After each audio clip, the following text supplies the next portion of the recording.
Ang programang ito ay rated SPG. Striktong patnubay at gabay ng magulang ang kailangan. Maaaring may masiselang tema, lengguwahe, karahasan, sexual, horror o droga na hindi angkop sa mga bata. Dahil sa mga desisyon ni Giselle na talagang papasukin ito dito sa Apex Medical Center, itong si Justine at saka ang kanyang ama ay talagang porsigido itong si Dr. RJ Tanyag at ikinagulat niya dito kung bakit napapayag agad itong si Giselle. Dito na sila nag-usap at sinabi ni Giselle dito na qualified naman ang kanyang anak at talagang porsigido ito at talagang may sariling intensyon din si Giselle dito sa kanyang anak para makasama niya ito.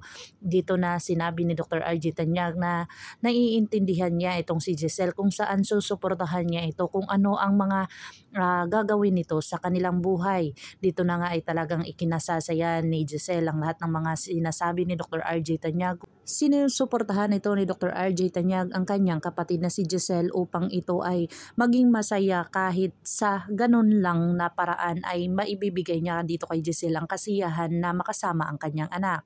Dito na nga ay talagang may balak itong si Eric dito sa kay Giselle kung saan ayaw niya nga itong mapalapit si Justine dito sa kanya.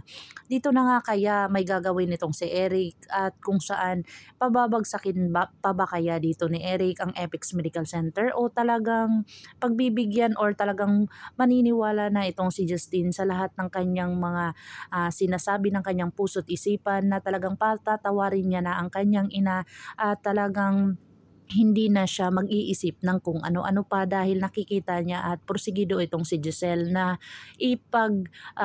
ibibigay sa kanya lahat ng kanyang mga kailangan at babawi siya dito sa kanyang anak na si Justine.